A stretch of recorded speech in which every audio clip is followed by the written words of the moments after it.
तर आपण स्टडी करतोय कन्सेप्ट ऑफ बायोडायव्हर्सिटी. बायोडायव्हर्सिटीच्या कन्सेप्ट मध्ये आपण स्टडी केले level of biodiversity, then the pattern of biodiversity. Last लेक्चरला आपण बघितलंय लॅटिट्यूडल आणि अल्टिट्यूडल ग्रेडियंट. आता स्टडी करायचं आपल्याला species area relationship. The different scientist shows the explain the relationship or they establish the relationship between the species with their habitat, the area of the habitat. म्हणजे species, the number of species is depend on the area of the habitat.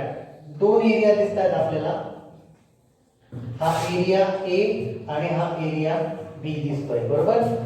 So suppose हा particular area आहे, हा area असेल suppose 100 square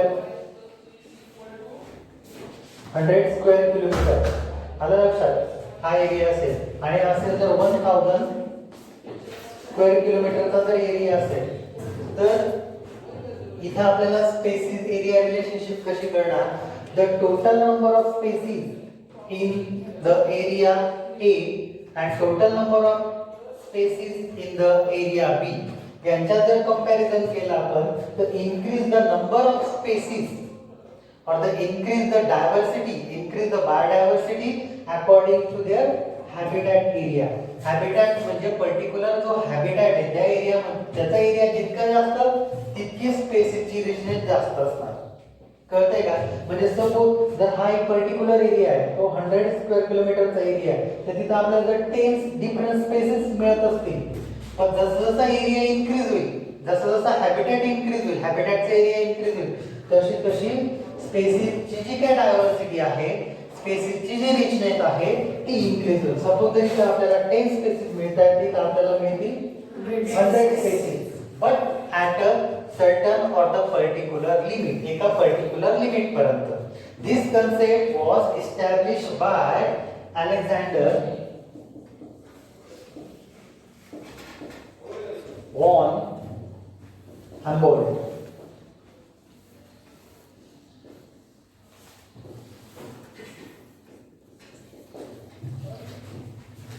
This concept, हा जो concept आहे example through किंवा एक बेस एस्टॅब्लिश प्लॅन थ्रू कोणी एक्सप्लेन केलाय अलेक्झांडर व्हॉन हॅम्बोल्टने. आलं लक्षात. म्हणजे हे समजलं, कन्सेप्ट समजला का तुम्हाला. The species richness is depend upon the area, particular area habitat. म्हणजे तो हॅबिटॅट किती आहे, त्या हॅबिटॅटचा एरिया किती आहे, बरोबर. आता सपोज आपला टेरेस्ट्रियल हॅबिटॅट आहे, टेरेस्ट्रियल हॅबिटॅट मध्ये इकोसिस्टम असेल, पर्टिक्युलर इकोसिस्टम, त्याचा जर 10 किलोमीटर स्क्वेअर किलोमीटरचा एरिया आहे आणि दुसरा 100 स्क्वेअर किलोमीटरचा एरिया आहे, जसा जसा एरिया हॅबिटॅटचा एरिया इन्क्रीज होईल तशी तशी स्पेसिसची रिचनेस पण काय होईल, इन्क्रीज होईल. तर अलेक्झांडर व्हॉन हॅम्बोल्टने एक ग्राफ दिलाय आपल्याला, तो आपल्याला स्टडी करायचा आहे. ओके. तर हा ग्राफ आहे, एक्स ऍक्सिस वर घेतलाय आपण area of the particular habitat, particular हॅबिटॅटचा एरिया, आणि वाय ऍक्सिस वर काय घेतलं आपण, species richness. Species richness means the particular area मध्ये किती डिफरंट टाइप ऑफ स्पेसिस सापडतात. म्हणजे जनरली स्पेसिस रिचनेस म्हणजे यामध्ये आपण बघणार biodiversity of the different species, म्हणजे किती डिफरंट स्पेसिस सापडतात, स्पेसिस रिचनेस. आलं लक्षात. तर वाय ऍक्सिसला आपण घेतोय हा एरिया, मीन्स जसा जसा एरिया इन्क्रीज होतोय तशी तशी स्पेसिसची रिचनेस काय होते, वाढते. मी आधीच सांगितलं at a particular limit, particular limit नंतर स्पेसिसची जी रिचनेस आहे ती काय होईल, स्टेडी होऊन जाईल.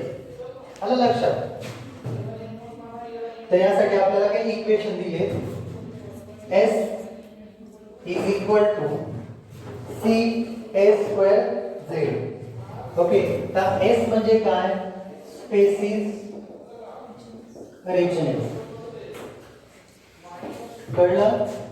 सेकंड आहे C, नंतर आहे A. तर C चा जो मिनिंग आहे तो आहे y इंटरसेक्ट y इंटरसेप्ट आणि ए आहे area under study.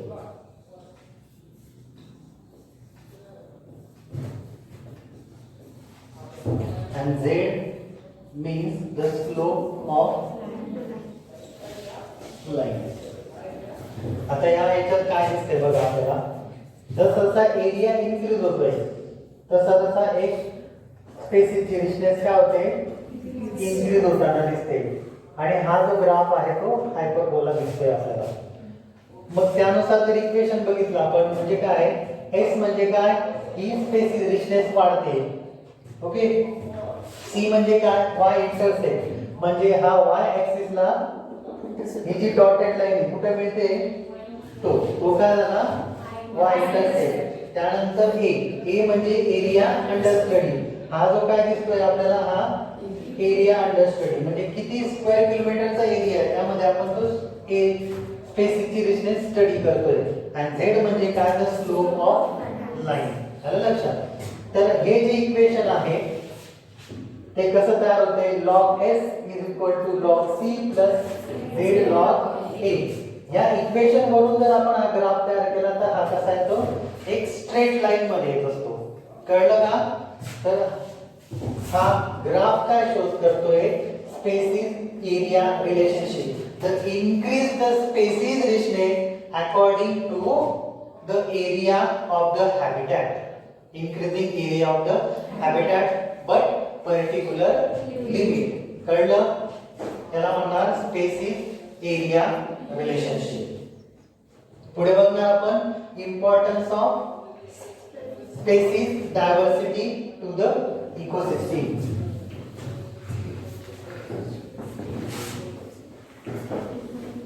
The importance of species diversity to the ecosystem. म्हणजे पर्टिक्युलर एक इकोसिस्टम घेतली. आता मागे जसं एक सांगितलं होतं तुम्हाला सर्कल काढून दोन स्क्वेअर दिसतात, एक आणि दुसरा बी स्क्वेअर दिसतो आपल्याला. स्क्वेअर काढले. ओके. तर importance the each and every species is important for to stable the ecosystem. हर एक जी स्पेसिस असते ना ती काय करते, त्या इकोसिस्टमला स्टेबल ठेवण्याचं काम करत असते, वर्क करते. बरोबर. आता सपोज आपण पहिले घेतले, सगळ्यात जी प्रायमरी लेवल असते इकोसिस्टम मध्ये ती कोणाची असते, प्लांट. म्हणजे प्लांट्स काय आले, प्रोड्युसर आले. ओके.